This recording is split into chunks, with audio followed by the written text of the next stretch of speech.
Well, that is a wrap on the 2025 Elite Invitational. So glad to have you along for this one, and what an exciting finish. Nick Ismondi, Steve Scott, Rhea Scott. Let's just start with what an exceptional tournament this was, and your thoughts on how it all played out over the week, despite some crazy weather, and it ended up holding out at the very end. Yeah, we got lucky, avoided any raindrops. It got much warmer today, which is much more hospitable for all of us out here. The scoring was excellent. Tough hole locations, though. Kudos to the to Mason Carmel for putting these hole locations in some really challenging spots out here.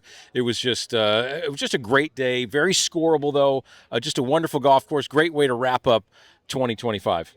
Rhea, your thoughts on it, and obviously you were with the, of course, women for most of the day, but what just a fantastic event. These kids got treated like absolute pros. Yeah, fantastic event, start to finish. Again, playing for a cause that's bigger than themselves is something that these kids, are starting to get exposed to, so that's wonderful. The Veteran Golfers Association, but truly, with Asterisk Tally, she had to earn it from start to finish. There was no gimmies out there. Even though she came here as the best player in the field, she had to go out and earn it.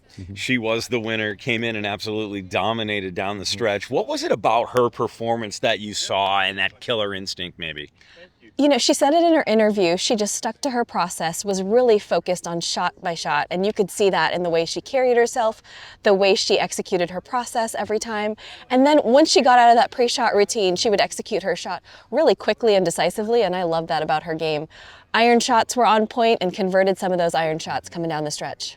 On the other side, it's a huge win for Grant DiLorenzo, and I was with him for most of the day. He had ice in his veins the entire time. We'll talk about him in just a moment. Braden Forte led after round one, was timed for the lead after the second round, and just struggled a little bit today.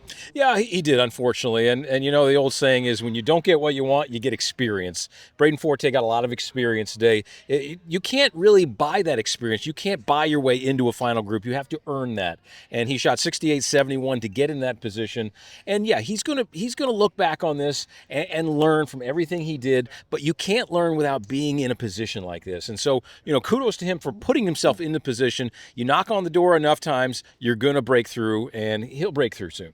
And how about the performance of Grant DiLorenzo, the eventual winner? He was just icy the entire time. Yeah, I had a feeling that today's conditions would bring somebody maybe who wasn't in that final group, was in the penultimate group out there. And yeah, he started off 4 birdies in the first 5 holes. You kind of play with house money at that point, and he just kind of kept it rolling. The gauntlet of those holes coming in, everybody kind of got a few bogeys through that stretch.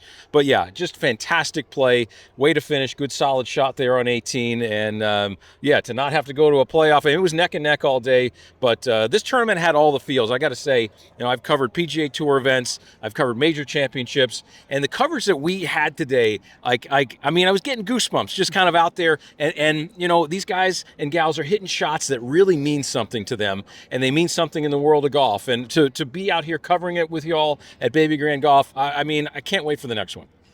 Hard to say it better than that. And the next one coming up very soon, of course, we will be at the Donald Ross Invitational, that coming up just after Christmas, so make sure you join us there. That will be the 28th all the way through the 30th. Can't wait to be at Pinehurst, especially around Christmas time. Babygrande is your home for all of the coverage that you need, expect, and want for junior, collegiate, and amateur golf. This has been an absolute pleasure to be here at the Ponte Vedra Club and Inn for the 6th annual Elite Invitational. The 2025 one is in the books. Asterisk Tally for the women. She comes away as the champion, and phenomenal performance by DiLorenzo. For Rhea Scott, all of us here at, of course, Babygrande and Steve Scott, I'm Nick Ismondi. Thank you so much for watching. Make sure you stay with us on all of our social media platforms. We have interviews, features, and everything you saw today will be posted there. We'll see you next time. That's it for all of us here from Ponte Vedra, Florida, and the 2025 Elite Invitational.